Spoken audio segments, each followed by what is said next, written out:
For joining us. Tonight we're talking to Rob of great name, by the way, of Jack's Abbey. But first, we have a couple of announcements coming up this Saturday. We're gonna put the poster up here if I can find it on my screen. Is our big event with our buddies at Other Side. I'm gonna get on one side or the other here. Things right. Perfect. So that's our big event this Saturday with our buddies over at Other Side. So 8 breweries, live music with my friend Drew Tucker and his band. The breweries, Firm, Idiom. I'm going to forget somebody, so don't be mad if you're watching and I forget you. Firm, Idiom, Pariah, who are all on our collaboration, Kolsch, which is the label is this poster by Allie Core. She won the contest. And who else is going to be there? Our friends at First State, Dewey, Magnify. I'm going to forget somebody. Don't be mad. No, I can't think who it is. I should write this shit down, right? You'd think after doing these for 3 years, I would write shit down so I know what I'm talking about. But I never know what I'm talking about. So anyway, that's 1 to 5 this weekend. Come on by on Saturday. It's going to be a good time. The collaboration beer is a Kolsch, a dry hop Kolsch with Triumph that we all brewed together up at Idiom. So it's terrific. I had it last week. I love it. The poster is killer. We're going to have some signed copies of the poster available for sale. You can pick one up. It goes to the charity of Allie's Choice, which I'm not sure what it is right now, but she is going to donate the proceeds for the poster to the charity. Oh, Aslan's going to be there too. I should remember that because Allie is Tyler's wife. So there you go. So anyway, Tyler from Aslan. So anyway, that's on Saturday, 1 to 5. I'd love to see you guys come out, hang out. Some really cool beers. We're going to have a couple secret machines. It's a pretty good mix of people's cores and people's harder to get beers. So we tried to make it a pretty wide range of beers that were available at this festival. So I would love to see everybody come out.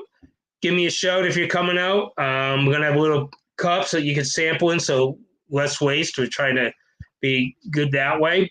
Anyway, that is on Saturday, so I would love to see all you guys out there, and we're going to put that away now, and now we're going to pop it over. We're going up to Stoneham, Mass right now through the power of the internet. And we are going to talk to Rob Day, marketing director of Jack's Abbey. Welcome, Rob. Let me put this. Hey, Rob, what's happening? Great name, by the way. So what's happening?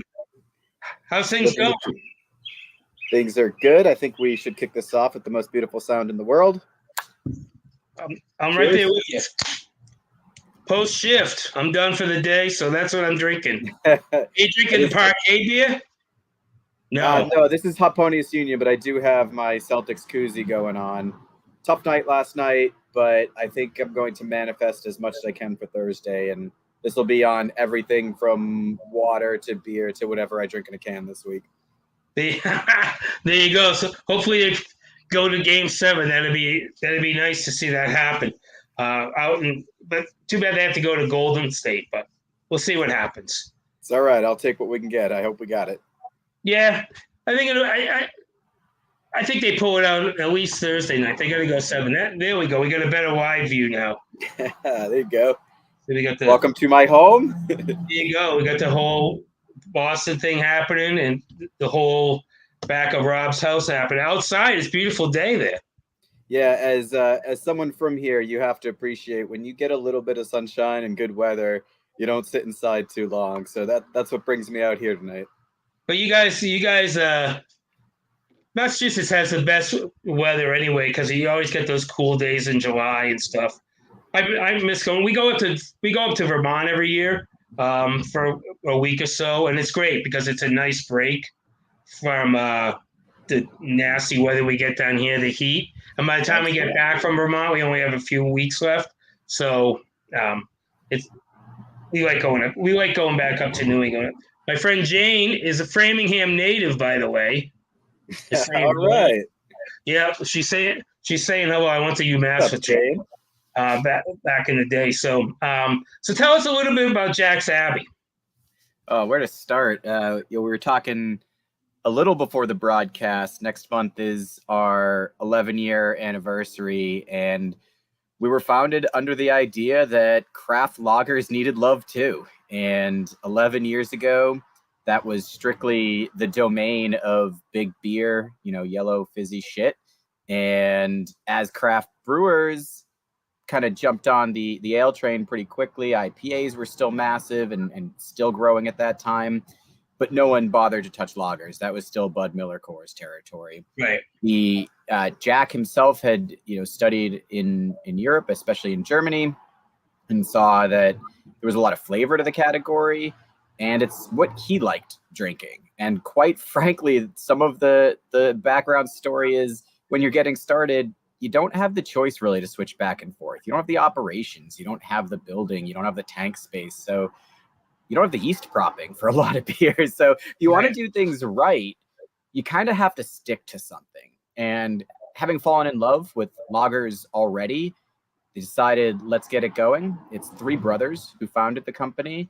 The youngest of the three, Sam, was not even 21 at founding. He dropped out of college to join his two brothers and kick this off, which is pretty admirable. I'm sure the parents weren't happy for a short while there, but I think they've come around. And yeah, we've been at this game now, like I said, for 11 years, crafting lagers that are both sort of that perfected what you're drinking post shift is our attempt to perfect the Bavarian Pilsner. Right through, we were playing with temperatures by the degree in November for batches and just tweaking little bits on things we learn. Jack will take trips to Germany often and try to see what we can improve. Usually in terms of process, our ingredients are pretty well selected already. Then the other half of the business is pretty innovative lagers. We always call it tradition with a twist is sort of our approach. So you're drinking a lot of tradition. What I'm drinking now was a twist. It's Harponius Union. Hoppy lagers, IPLs, whatever you want to call them, didn't exist when this beer came out, to the point where the first award this one was in the Bock or strong beer category. So yeah, we have an award for Harponius Union in the Bock category, which makes very little sense to me. But I don't think anyone had a lager with this type of flavor at that time. And this category didn't exist. I mean, it was only 2 years ago, I think, that Beer Advocate even gave it its own category. So it's great to finally see that coming through. I think a lot of people are starting to explore lagers now, and we were talking about that a little bit too. It'll never maybe be the most popular style among craft drinkers, but it's really cool to see the tides shift a little bit towards this category we've been playing in for a while. I mean, I feel like even locally, there's 2 or 3 or 4 now that have cropped up in the last couple of years, and I think what happens is people get burnt out on these smoothies. They get burnt out on the hazies, and they sort of want that break. The price point on some of those smoothies and hazies is pretty. I mean, some of them will come down because with the economy and that kind of thing. Some of them come down, but overall, they're still pretty expensive. They're in that $20 ish range. These beers are 4-pack 16, $9.99 shelf. Yes, sir. You can't beat that price, especially for how awesome these beers are. Yeah, I gotta say, we get a couple of your smoothie beers up here, and they're $25 by the time they hit the shelf here. Right, exactly, and it's like people get tired of paying that kind of money for stuff, and you can only really drink one. Like I personally, I can split one at best with somebody, and then I'm like, yeah, that's okay. I'm good with that. Hazy's is a little bit different. I still like that style. I still drink that style. I've started to lean West Coast a little bit more, but with our friends at Night Shift, there's Santelli. I love that beer. That's a terrific beer. So I think the beer categories are pretty much all over the place, but I do see a shift towards lagers. Good, bring it on. I mean, it's like you were saying, you go to these festivals, and now that they're back, it's a little quiet at your booth to start, but by midway, people are like, oh, I need a break. My taste buds are crushed. That's what I was telling the anecdote again before we signed on fully here. I poured a festival with my little brother down in North Carolina. He lives down there, and it was a charity festival, rare beer and vintage. You look around and barrel age this and super sour that. Beautiful beers, incredibly well made, great brewers down there. And I've got, 2 clean lagers, some interesting ones, but definitely sort of pure low ABV. And I told them we're going to be quiet for the first hour, but just you wait. And no joke, by the end, we had a line right through the finish of people mopping up the festival. Yeah, I mean, that's and you guys are doing Radlers, like you have a Radler 12 pack, which is pretty good, and pretty low cal too. Like for people that are worried about, like are on that train, and all great fruits involved in them. So there's a blood orange and a passion fruit, and your traditional lemon, and one other one which I can't remember. I'm really bad at remembering.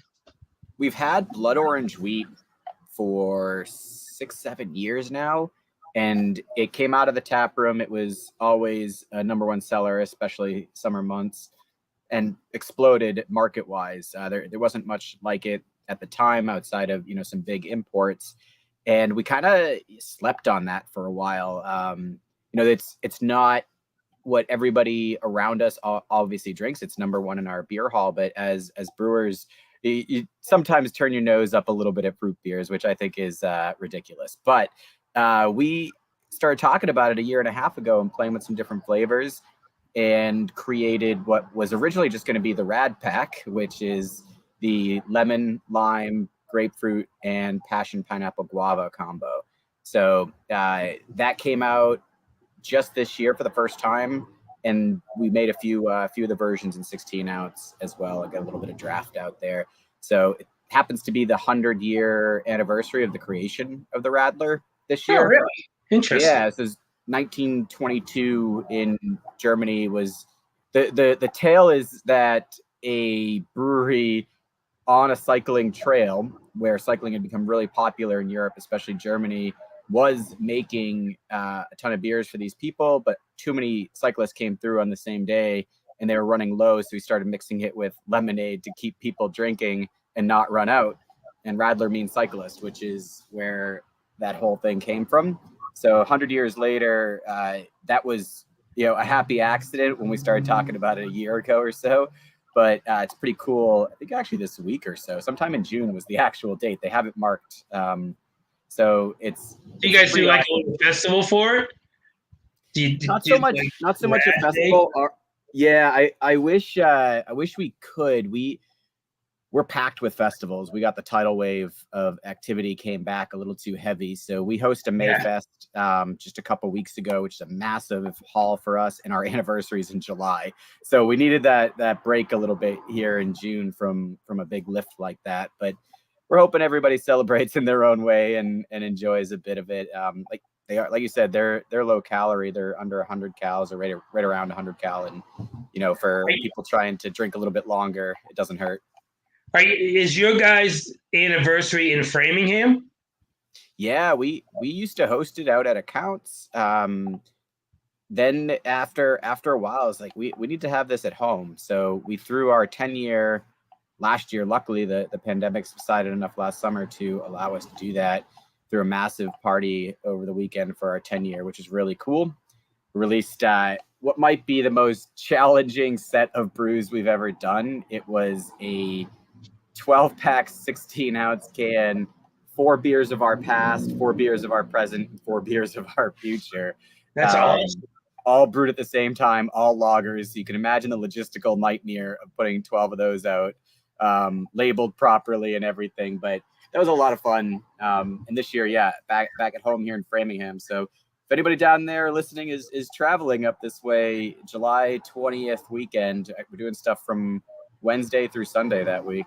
Oh, nice. My friend Abby, who is originally from Maryland, who was down here on vacation, actually lives up in, I want to say, on the North Shore somewhere. So she's not far from Framingham at all. She's probably closer to me than where I'm living. Yes, I see the note from Abby that she needs to go to Jack's Abbey soon. All Abbeys are welcome. So she's on the South Shore. Yeah, all right, because she's down by Pelham. All right, yeah, I can never remember. Yeah, so she's not far. She's not far from Vitamin C and those guys, and Widowmaker and the guys. So she just has to go a little bit north and a little bit west to get to Framingham. It's not that far.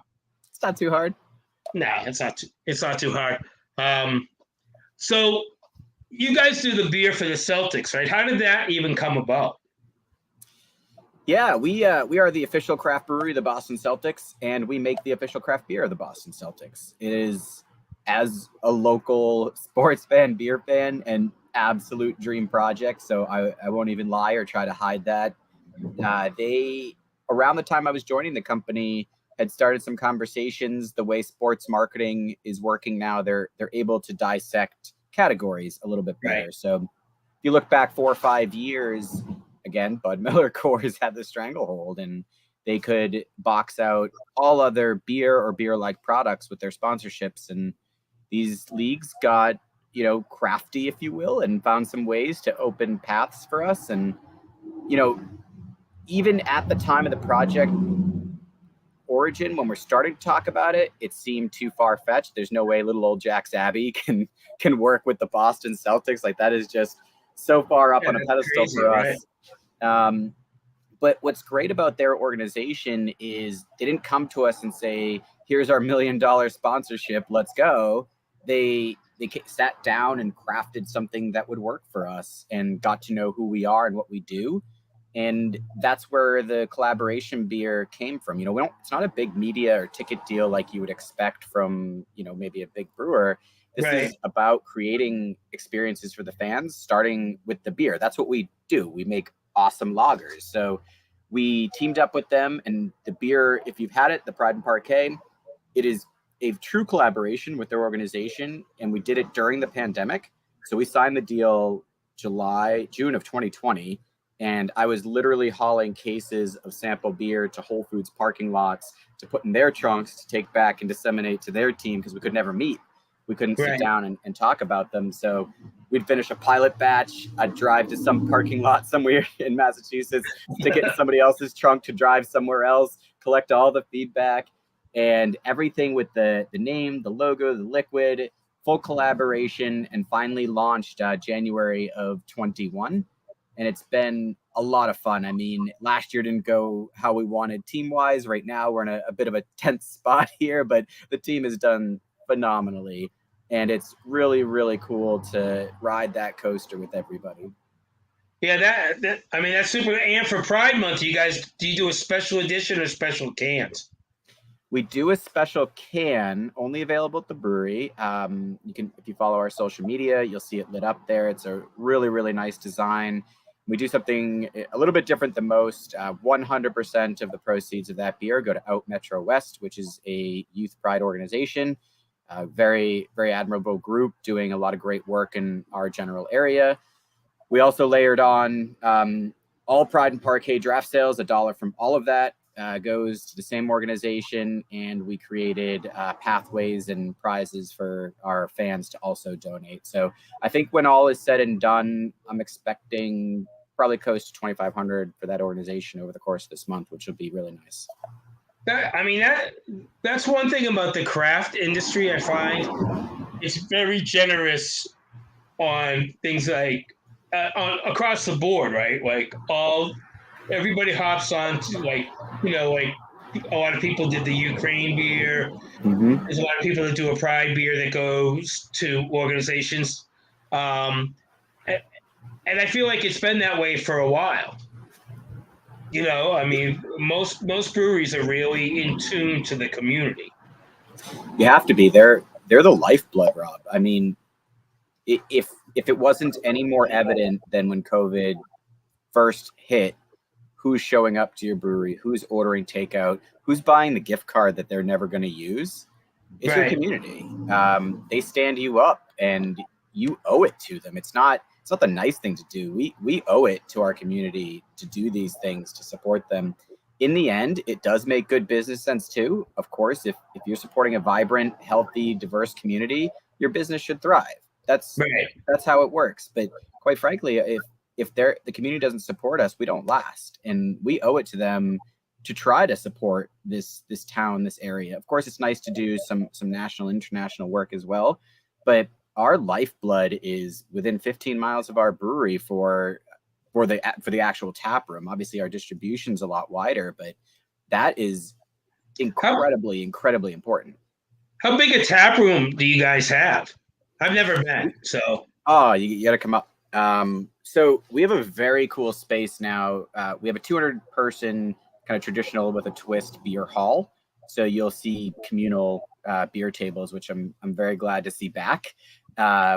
Big bar, fest hall, private space, and then silver lining of COVID is some laws loosened up, allowed us to build a patio, and we have a 200-person patio. So we can actually seat about 400 people combined in our space at Framingham. The brewery itself is massive. That's just in terms of bathrooms and handicap parking and zoning. That's the max we could have. We have it's about 150,000 square foot building in Framingham. Well, because you guys do lagers, you must. How many tanks do you have? Because you need lots. You have to have a huge space because most of the people watching this, I'm sure, know this. But so I'm kind of preaching to the choir here. But lagers take longer to make than your IPAs and your sours and things like that. So you have to have bigger space, basically, because your turnaround time is that much longer. And they're all about 21 to 30 days, right? Yeah, our cellar is massive. It depends on the type of beer. If it's a little bit hoppier, we're around that 21-day mark. If you're looking at something like post shift, it's 6 weeks. House lagers 8 weeks. So we're trying to keep with some of the traditional instructions. Obviously, if you mix it up a little bit, we don't want hops sitting that long. Right. So that wouldn't be healthy. Our capacity is 96,000 barrels of lager in our cellar, which obviously if that was ale, you could 2.5 times that. The reason is between summer and Oktoberfest, we actually fill them up, but it's only for those few months while we're preparing, because the Copper Legend, again, 8-week beer. So we are starting to brew and lager that in the heat of summer, which just fills every tank we have available for that, like maybe 60-day period. So our capacity is a lot higher. Obviously, if we could spread demand out a little bit better, it would be it'd be a little bit easier. But our biggest times are summer through Oktoberfest, and we will fill them up, and then they'll lighten up, obviously, and give us a little bit of space. Because like the Baltic and things like that, how long are they? Do they? If you're talking about the barrel-aged ones, those are pretty intense. So our straight Framingham or Baltic Porter is 8 weeks. When we do the barrel-aged project, that actually, it's 8 weeks on liquid. It's about 3 months on wood, and then another 5 months bottle conditioning. Okay. So all of those get packaged in March, April to release for the November, dark beer season. Really, we try to do 5 or 6 variants, a straight up bourbon barrel, and then the plain version, so people can try a nice variety across all of that. Do you guys do like a Dark Lord Day type of thing for the release of that, or you just like put it out? We never have, and I think this is going to be the first year I'm going to try it. We're still in that COVID catch up while keep doing the same things mode. So we are adding things by the day, like people come in with festivals and whatnot we were talking about. But that particular activity, we've never really captured it. Those beers used to come out at odd times, but it's such a good opportunity. It seems too easy to pass. And that's a pretty that's a release I feel like people look forward to, like year round. Like they know it's coming out, so people are excited when that beer comes out. I'm sure. It's true. Yeah. So are you guys? You're not in Fenway, right? Yeah, we have beer in Fenway. And what's there? I think we have blood orange wheat typically. Okay. It's not very widely distributed. So as with most venues, there's like craftier areas than others. Right. But I'd have to double check to be 100% positive. We're in most of this. We're definitely in Gillette. We're definitely in the Garden. and I believe we're in Fenway with Blood Orange Wheat, but that place changes pretty quickly these days. Yeah. Yeah, I mean, I can see that, and I feel like Gillette. I've never actually been there. We're thinking about going up this season, but I've actually never been there. But I feel like they have a pretty good craft beer selection in Gillette. They've done a great job. Honestly, I'm really impressed. They created designated areas. They're dotted appropriately around the venues. You don't have to ever go too far.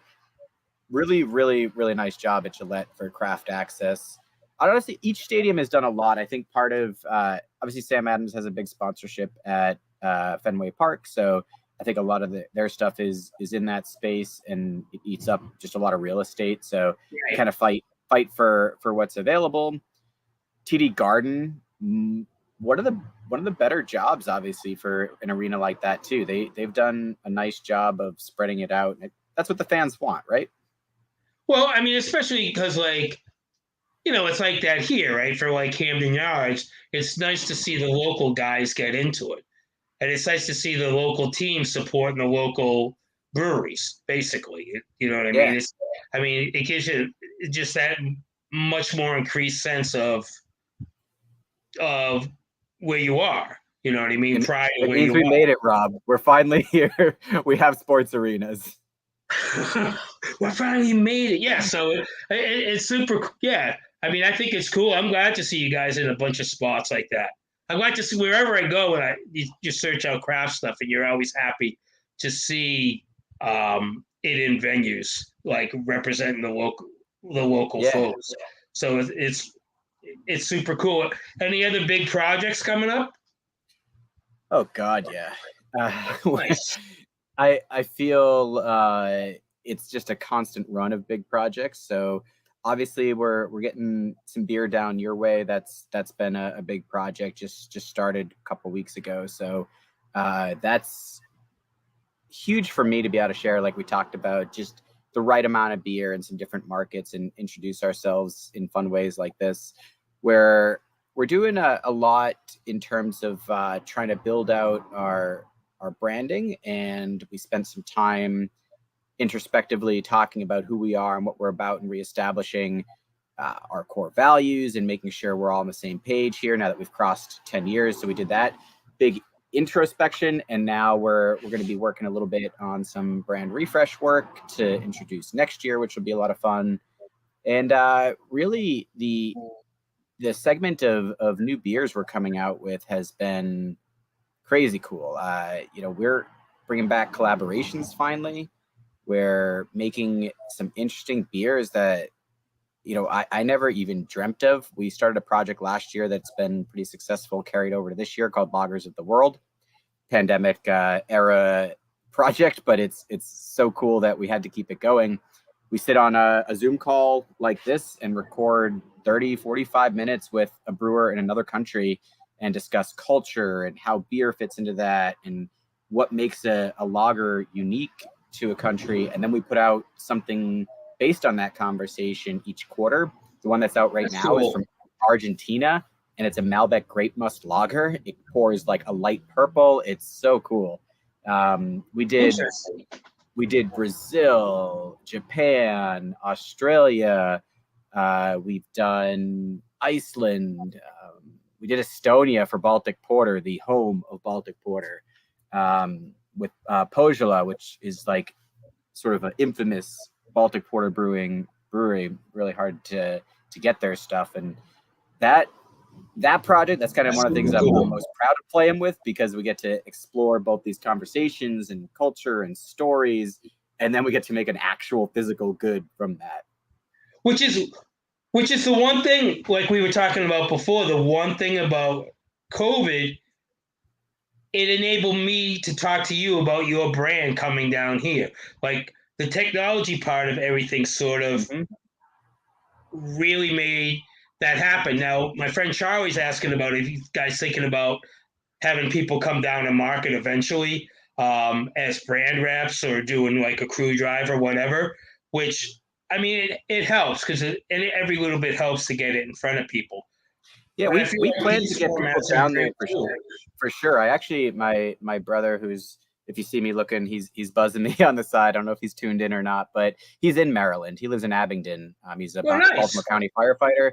So I try to get down there, life is busy, but as a pretty regular clip a couple times a year. So for me personally, I'll be down there at some point, hopefully not too far in the future. Oh, it's Earl. And hello, Earl. There he is. He's watching. Yeah, there you go. Yeah, so that's great. Yeah. So we I get a personal connection there, so that'll put me there on a good clip. But there's also there is opportunity, for those who don't know, we have two brands, Jack's Abbey and Springdale. Springdale has like its own identity, its own place, its own type of product. It's not lagers. It's a different group, but it's all under the same family here. And we're pouring at Savor, so anyone going to that next weekend. We'll have a couple people down there promoting the Springdale side of the business and pouring at Savor, which is interesting. And hopefully we'll be able to get people traveling a little bit more. Everyone's a bit stretched thin this year. I think labor issues have hit everybody. It's not a desire thing. It's a number of people, a number of hours in the week. So we'll do what we can. But yeah, we will be down there. Savor's a cool thing. Have you ever been before? Many, many times.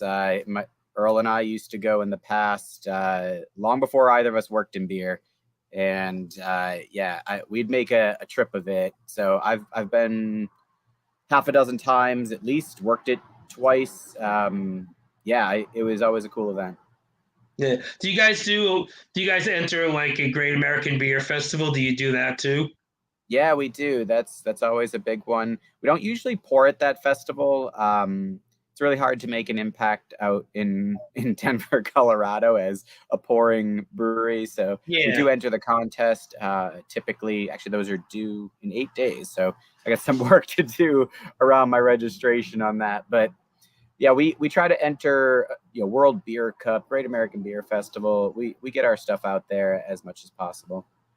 Yeah, that's awesome, and it's good to see. It's good to see that stuff coming back too. I mean, all that kind of stuff that sort of makes craft beer what it is as a community and stuff is always good to have it. To have it back in. For sure, that's what I've missed. Yeah, right. I mean, so when you guys for the pandemic, did people? You obviously have distribution in Massachusetts, but did you see a lot of people coming directly to the tap room and buying instead of going to the packy? Or was it like the Framingham people were like, well, we're going to go directly there and support them directly? Yeah, we did a massive takeout beer and food business. The store business went up massively too. The packies were running, the grocery stores were running.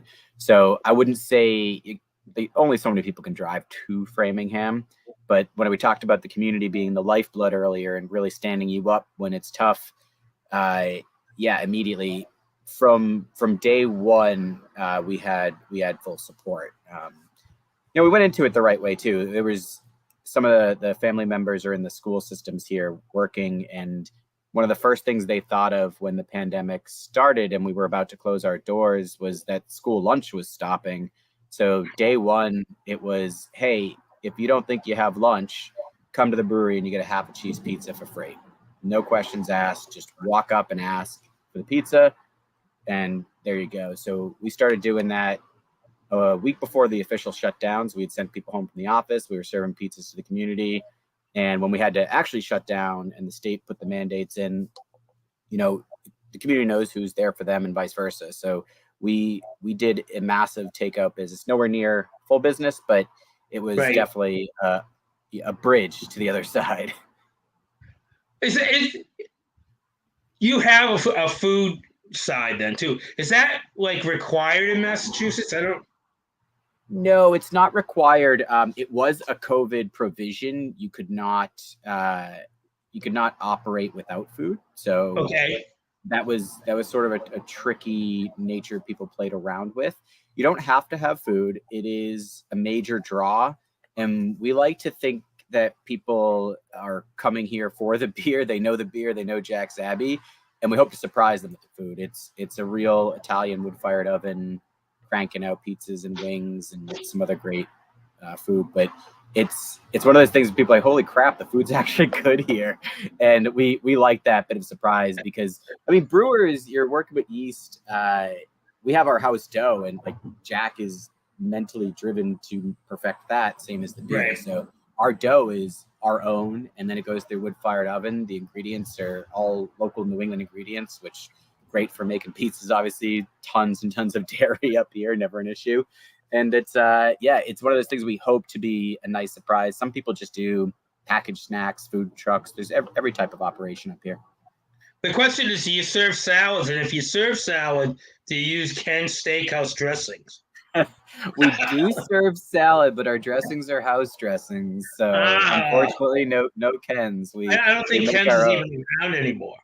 Oh, it is. Oh, is Ken's is around. Yeah. Still?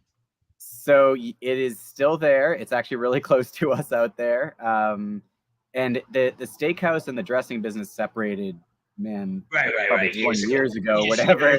Name. Yeah. I'm in this group. Now, I'm in this group called The Old Shoppers World Was Better. I don't know, like in this Facebook group, and they have like random. I know Shoppers World has to be gone, but they had the random. No, it's still there. With the big Jordan Mosh? The stores are different, but Shoppers World is still there. But do they still have that weird, like, spaceship Jordan Marsh store just there for the... No, that's long gone. Yeah. It's just funny. it's just funny because when I was a kid, this is probably my friend Jane, because oh no, it's not. I was gonna say, because Jane's a native, like I said before. I think she went to Framingham North, and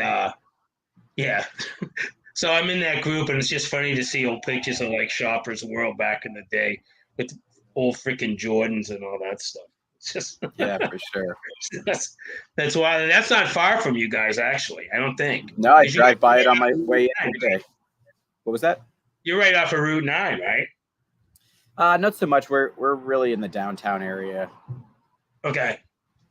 So we're not. Nothing's far from Route 9 in Framingham. It runs through the whole chunk of the town. It's the lifeblood of Framingham, Route 9. It's the main artery.